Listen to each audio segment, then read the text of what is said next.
وقد امتدت جذور هذا العلم إلى كتاب الله وسنة رسوله صلى الله عليه وسلم. فهذا العلم ليس مقطوع الجذور، بل له جذور ممتدة إلى كتاب الله وإلى سنة النبي صلى الله عليه وسلم وإلى منهج أصحاب رسول الله صلى الله عليه وسلم وإلى التابعين بعدهم.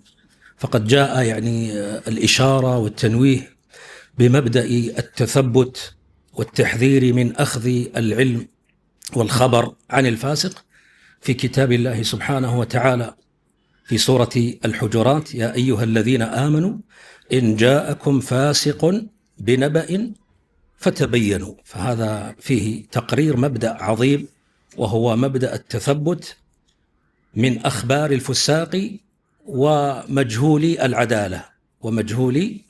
وقد استدل أهل الحديث بهذه الآية في تقرير هذا الأصل. كذلك في مبدأ تقوية الحديث بالطرق استدل بعض أهل الحديث بقوله تعالى: إن أن تضل إحداهما فتذكر إحداهما الأخرى. فهذا فيه مبدأ تقوية الحديث بالطرق والشواهد. وهكذا بعض مسائل الحديث لها أصل في كتاب الله سبحانه وتعالى.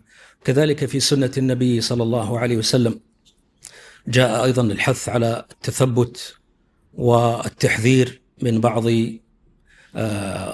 بعض المفسدين ورؤوس أهل البدع من الفرق الهالكة الضالة.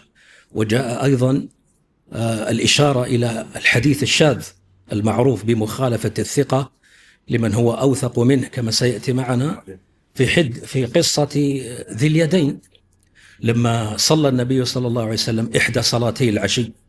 الحديث في الصحيحين من حديث أبي هريرة قال: فصلى النبي سلم النبي صلى الله عليه وسلم من ركعتين، فقام رجل في يديه طول صار يعرف بذي اليدين، قال: يا رسول الله أقصرت الصلاة أم نسيت؟ وهذا كان بمحضر من أصحاب رسول الله صلى الله عليه وسلم، ولا يمكن أن يغيب هذا عن هذا الجمع الغفير ثم ينفرد أحد ويستشكل هذا الاستشكال. ولهذا النبي صلى الله عليه وسلم لم يأخذ بخبره، قال: لم أنسى ولم أقصر، يعني ليس خبرك أولى من خبري. حتى جاء المرجح الخارجي وهو رواية الجماعة، فقال الصحابة: بل صليت ركعتين يا رسول الله صلى الله عليه وسلم. فقام النبي صلى الله عليه وسلم وأتم الركعتين وسجد للسهو. ثم جاءت الإشارة أكثر فأكثر في عهد الصحابة رضي الله عنهم، وصاروا يتثبتون في الأخبار أكثر وأكثر. فهذا عمر بن الخطاب يتثبت في خبر رواه أبو موسى الأشعري في خبر الاستئذان، وهذا علي بن أبي طالب كان يستحلف من يحدثه عن رسول الله صلى الله عليه وسلم غير أبي بكر وعمر. وهذا ابن عباس كما روى الإمام مسلم في مقدمته، جاءه رجل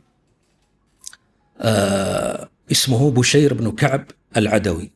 الحديث هذا يرويه عطاء، هذا الأثر، وخرجه الإمام مسلم.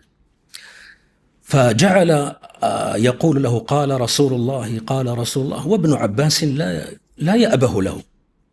فقال: يا ابن عباس أقول لك قال رسول الله ولا تسمع لي؟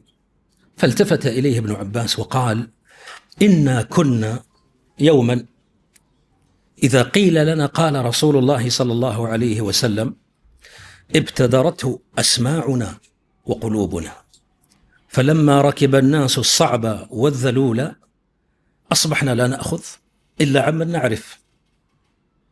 ثم روى مسلم أيضا في المقدمة أيضا، روى عن محمد بن سيرين الإمام التابعي قال: كانوا لا يسألون عن الإسناد، يعني الصحابة رضي الله عنهم كانوا لا يسألون عن الإسناد، فلما حدثت الفتنة قالوا: سموا لنا رجالكم، فإن كان من أهل السنة أخذوا عنه، وإن كان ليس منهم لم يأخذوا عنها.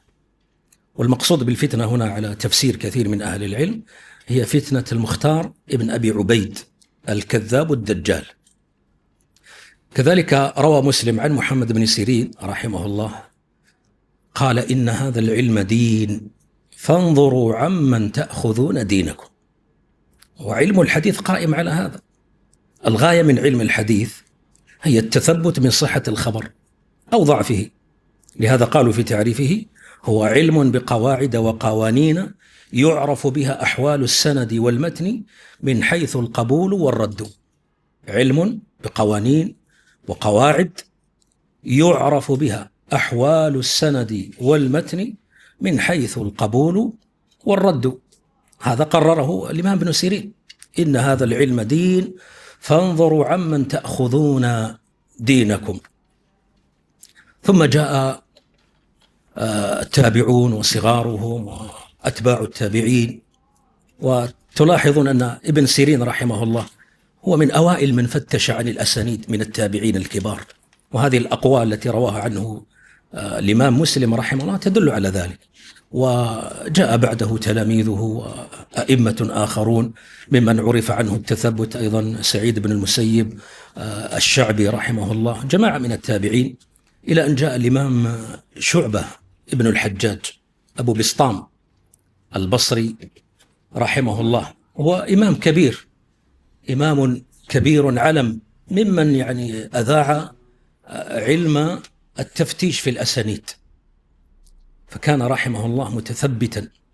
ثم أخذ عنه جماعة من الأئمة زادوا هذا العلم بهاء ونشروه في طلابهم، منهم يحيى بن سعيد القطان رحمه الله، الإمام النقاد، وقرينه عبد الرحمن بن مهدي.